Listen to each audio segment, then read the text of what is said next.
let's talk about the rest of the season for Mississippi State. So what are the things that we want to see for this team moving forward? And number one, for me, it's the offensive line's got to gel together a little bit better.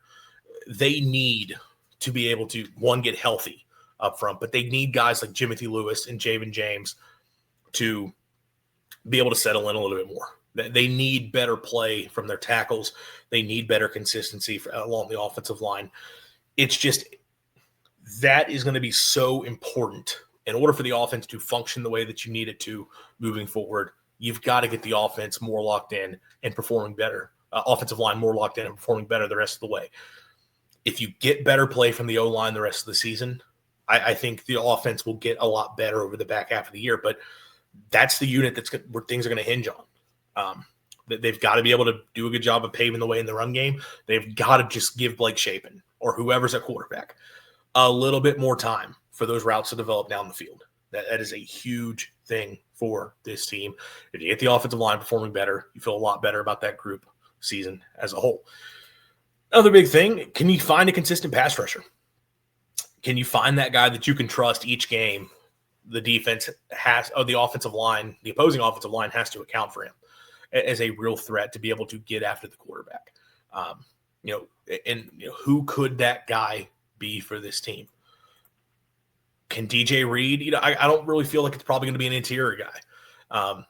It's crazy at this point. Brandon Jennings and Malik Silla, two guys that I think were at the top of the list for a lot of people and who's going to lead this team in sacks, do not have a sack to this point of the season. Now, Malik Silla has 3 quarterback hurries. Brandon Jennings has 1. Silla specifically, I think I saw going into the Texas A&M game, like he was graded out pretty highly from a pressure rate standpoint. And I know that there's more than sacks, more than quarterback hurries. Pressure rate is a real thing, and I didn't pull those numbers up. But obviously, you need to finish and be able to generate as much pressure as possible consistently. Can you find that guy to provide that? Maybe Zachary Tillman gets a little bit more of that role. I feel like he's played a little bit better as of late. Tyler Lockhart. And I know that you're getting more into guys, okay, well, those are guys who are going to be blitzing as opposed to actual pass rushers. But you need someone to step up. I've liked what I've seen from Calvin Dinkins. We like what we've seen from a DJ Reed. Rashawn Thomas has made a few plays, but he's mostly coming in, more as a rotational guy. Deontay Anderson had 1 really nice sack, but you haven't seen it consistently from him off the edge. Can you find that guy to be a regular pass rusher? If State can find that guy, and again, I know they had him in Will Witz and he got hurt. You need somebody else to step up. If you can find that player, that'll be absolutely massive for this team to be able to generate pass rush consistently. That would take this defense from being a unit where, okay, it could be a little bit hit or miss to being like, no, I think they'll play pretty consistently good football. And rather than just being able to give the offense a chance, possibly be able to win the team some games here or there the rest of the way if they can find more of a pass rusher. The last big thing you want to see more of Kamario Taylor. And I talked about it earlier when discussing Fluff Bothwell. You want him to be able to get in games more and find ways to help out the offense. Look, I think there's a lot of things offensively that they need to get better at.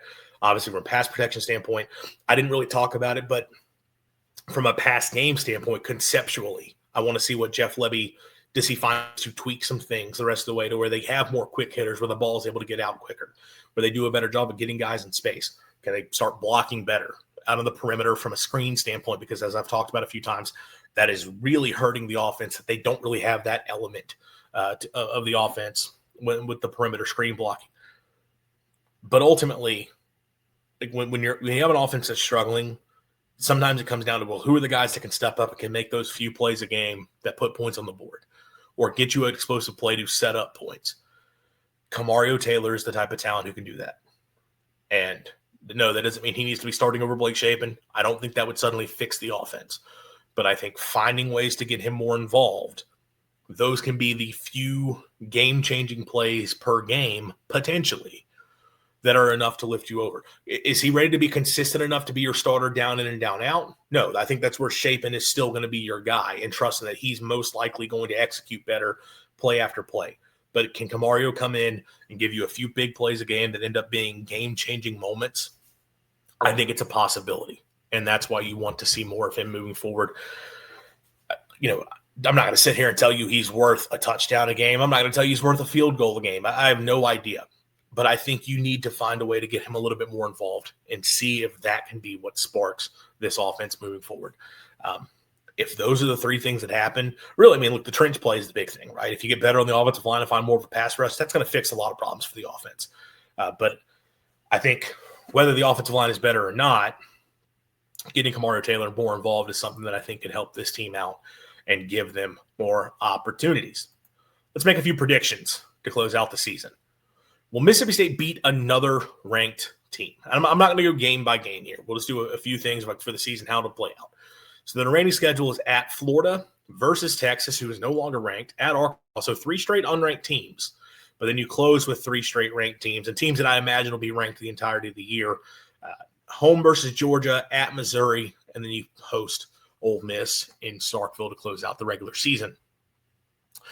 So really what you're banking on is, do you beat one of Georgia, Missouri, Ole Miss, or potentially could Texas get ranked again? Sure. So that's a possibility, although if they lose to Mississippi State, they're probably not going to be ranked. Although I guess at the time the game played, if A&M beats Oklahoma, maybe we're talking about a ranked Texas team at that point. Will Mississippi State beat a ranked team? I'm going to say no. I think I don't know that they are fully there yet. And I think the problem for me is I look at the teams that are ranked on state schedule, and I feel like they are strong enough that it's going to be hard for Mississippi State to be able to find a way to get the win, ultimately. I think your best chances at wins are in these next 3 weeks, which puts a lot of pressure on some of the predictions coming up here in a second. But I guess, look, there's a chance a team like a Missouri, could they fall out of the rankings? I seriously doubt Ole Miss would fall so far out of the rankings. But, I mean, I won't rule out being able to beat Ole Miss. But I'm going to err on the side of caution here. I'm not going to go bold. And I'm going to say Mississippi State doesn't get a ranked win the rest of the way. But you've got some opportunity. Yeah, I'm so tempted to go the other direction and say they'll find a ranked win and be optimistic. But I'm want to stay as realistic as possible. I'll say no there. Over under 2.5 SEC wins. Now, I think if you ever actually set an over and under total on a betting line, it'd be 1.5. Would be the question for Mississippi State. But I've got another question that kind of leads into that. So let's go a little bit more optimistic. You started 4-2, and even though you're 0-2 in the SEC, you start the year 4-2. You feel like you've got a chance to be better than a 2-win conference team. Can we say over under? I'm going to go under. And I know I kind of just leaned into it, right? If I'm not picking them to get a ranked win, I'm probably not picking them to win 3 conference games. I think it's going to be a grind to be able to find 2 SEC wins the rest of the way. I think they can do it, but it's going to be a grind. And I think they'll finish under that. But the last most important question, do the Bulldogs reach bowl eligibility? I will say yes. I think they will find a way to make a bowl. Obviously, based on what I've laid out, I'm basically saying they need to win 2 of their next 3 games if they're going to be bowl eligible. Ultimately, does it have to be 2 of the next 3 between Florida, Texas, Arkansas?